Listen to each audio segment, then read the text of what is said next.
professeurs enthousiastes qui parlent fort et qui font perdre Louis à leurs élèves, de nombreuses fermetures de restaurants dues à la pandémie, des élèves se mobilisent et construisent des igloos dans leur classe pour lutter contre le froid, le début scolaire, pas nécessaire, un élève du SSF voyage par ses propres moyens.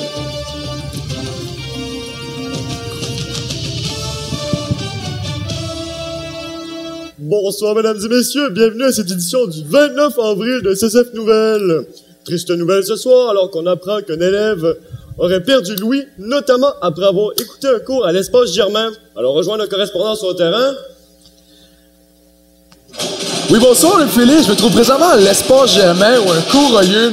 On peut entendre en temps normal un haut taux de décibels, mais malheureusement, suite à un cours où M. Bégin tentait de se faire entendre, un élève a perdu Louis.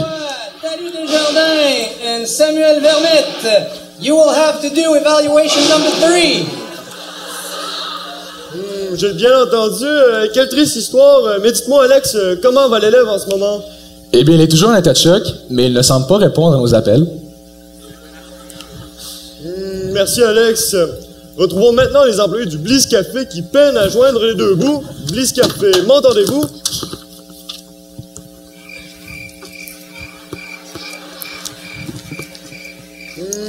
Il me semble qu'on a des petits problèmes de connexion. Bliss Café, m'entendez-vous?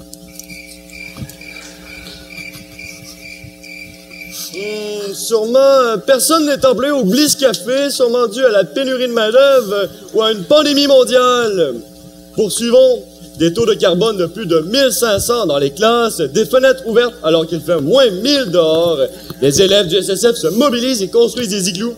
Allons voir notre correspondante sur les lieux. Charlie, à vous l'antenne. Bonsoir, je me trouve en ce moment dans le local le plus froid du Sénat Saint-François pour lequel Environnement Canada a émis un bulletin météo spécial. On y annonce une température ressentie avec le refroidissement éolien de moins 40. On y annonce aussi un mélange de grésil et de neige accumulée de 5 cm sur les bureaux près des fenêtres. Comme vous le mentionniez, un élève a même consenti à une entrevue avec nous. Viens-t'en, mon grand. N'aie pas peur. Yo, ma. Alors, que s'est-il réellement passé?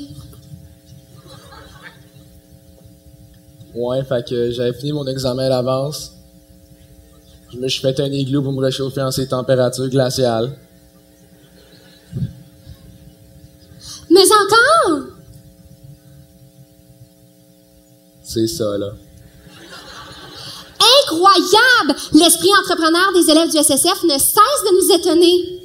Fascinant tout ça. Nouvelle de dernière heure, alors qu'on apprend qu'un élève vient d'arriver au SSF en dromadaire.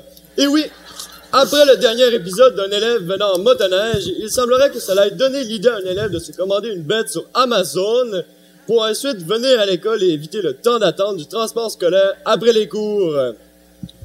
Passons maintenant à notre portion de faits divers en rafale. Charlie et Alex, l'antenne est à vous. Frère Casabon a surveillé le stationnement des autobus scolaires avec un vent de 125 km/h. Monsieur Vincent Delorme aurait été confondu avec un fameux narcotrafiquant colombien. En effet, le professeur bien-aimé de français se dirigeait vers son lieu de travail lorsqu'il fut arrêté par la police. Aucune accusation n'a été déposée et la police s'excuse du malentendu. Ils l'ont toutefois rappelé que le Movember était en novembre. C'est difficile d'être un secondaire. On vient juste d'apprendre que nos batteurs Simon Blouin et Léo Lavoie ont failli être ramassés par un troupeau de gnous affamés courant vers la cafétéria lors de Midi Pizza. Une scène digne du roi lion. Le hockey de but de l'équipe de hockey Midget 3 aurait été vu pratiquant un art du cirque. Nous avons d'ailleurs réussi à l'avoir pour le bulletin de ce soir. Nous tenons toutefois à tenir la première rangée et à rester vigilants, là, au cas où ce dernier échapperait malencontreusement là, son diabolo. Là.